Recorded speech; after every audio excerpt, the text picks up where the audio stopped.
بسم اللہ الرحمن الرحیم۔ سامعین کرام، میں ہوں منصف علی اور آپ میرا یوٹیوب اور فیس بک چینل دیکھ رہے ہیں۔ سامعین کرام، سیاست کا بے تاج بادشاہ، ایک یوٹیوبر، ایک اینکر، ایک جرنلسٹ، آخر اس کو پھر کس وجوہات کے بنا پہ گرفتار کر دیا گیا؟ جبکہ دوسری طرف پنجاب اسمبلی کے چاروں طرف 500 سے زائد پولیس اہلکار نے پنجاب اسمبلی کو یرغمال بنایا ہو۔ اس کا کیا ماجرا ہے؟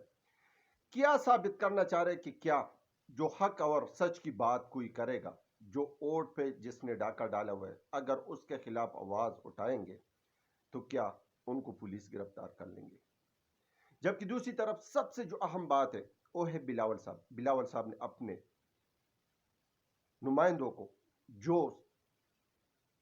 کسی نہ کسی وجہ سے یا عوام کی وجہ سے یا داندلی کی وجہ سے پاس ہوئے، جو کینڈیڈیٹ، جو منسٹر، جو ایم پی اے پاس ہوئے، ان کو اس نے ایک اچھی ایڈوائس کر دیا اور ان کو بتا دیا کہ آپ لوگوں نے عوام کو اپنے پاس لے کے آنا ہے، عوام کے ساتھ مل جل کے مسائل حل کرنے۔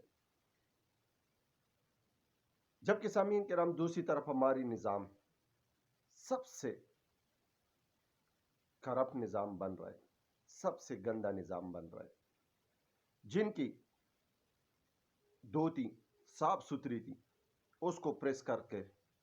اور پھر ان کو پہنایا گیا۔ سامعین کرام، یہ سب باتیں آپ لوگ کے ساتھ شیئر کر رہا ہوں، لیکن جن بھائیوں نے چینل کو ابھی تک سبسکرائب نہیں کیا وہ چینل کو سبسکرائب کریں اور ہمیں شکریہ کا موقع فراہم کریں۔ سامعین کرام، پچھلی رات عمران ریاض صاحب نے ایک ویلاگ کی تھی اور اس ویلاگ میں اس نے یہ بات کی تھی کہ لیاقت علی چٹا صاحب کا کہ ان کی ذہنی توازن اگر ٹھیک رہا تو وہ چاند چڑھائے گا۔ پھر اس پہ کچھ جرنلسٹ نے اور کچھ اینکر نے اور کچھ ایسی صحافیوں نے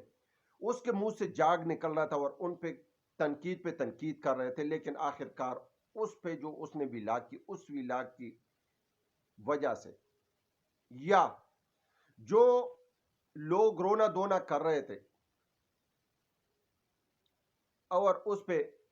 اس نے کچھ لب کشائی کی اور اس نے کہا کہ نواز شریف صاحب کو کس کس وجہ سے اور کس کس مقام پہ اور کس کس ڈگر پہ فیسیلیٹیٹ کیا گیا اور ان کو سہولت کاری دی گئی ہے،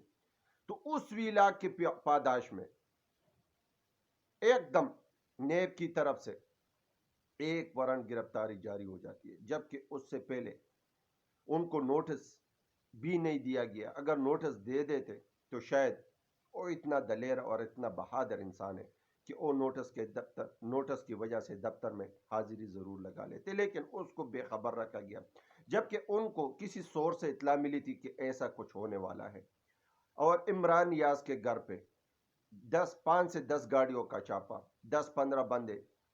چہروں کو نقاب اور ماسک لگا کے، اور پولیس، پنجاب کی پولیس اور نیب کے کچھ عملے نے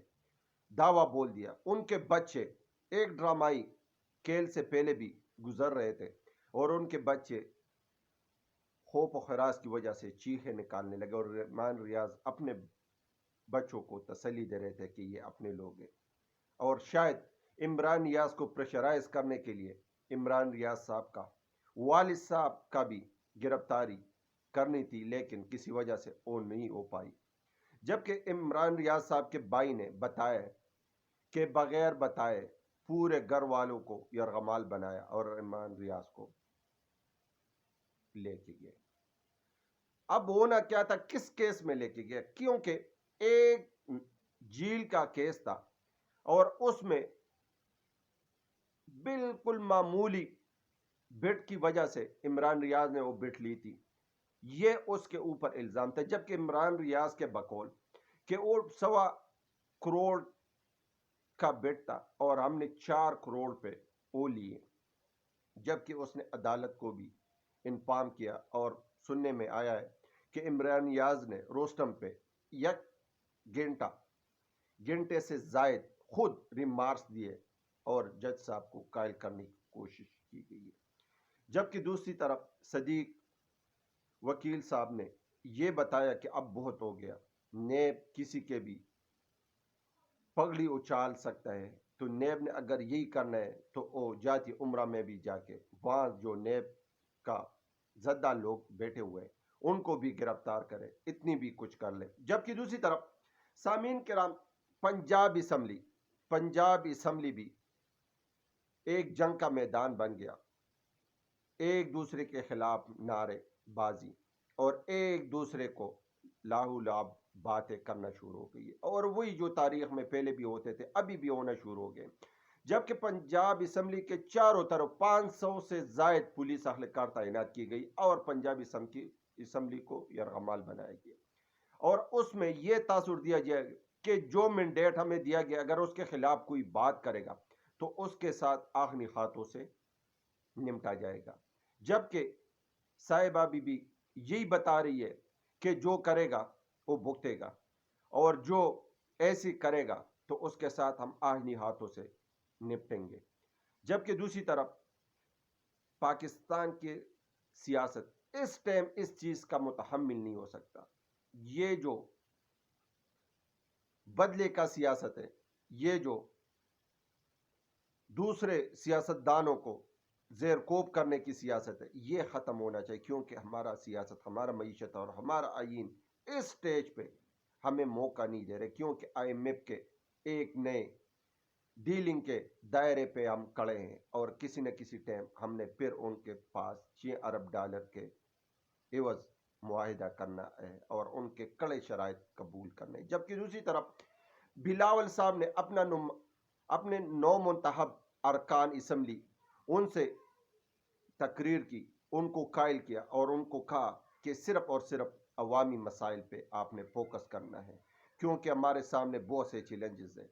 میرے خیال سے یہ سب سے جو اہم پریس کانفرنس تھی اور سب سے جو اہم بات تھی، یہ ضروری تھا۔ ایک لیڈر کا یہ حق ہوتا ہے کہ اپنے بندوں کو کہے کہ کرپشن سے دور رہے، بدعنوانی سے دور رہے، لوگوں کے مسائل کا حل کر لے، جو مہنگائی ہے مہنگائی پہ توجہ دے، جو بے روزگاری ہے بے روزگاری پہ توجہ دے، صحت پہ توجہ دے اور تعلیم پہ توجہ دے۔ یہی ایک حقیقی جمہوریت کی نشانی ہوتی ہے اور یہ ایک حقیقی سیاست کی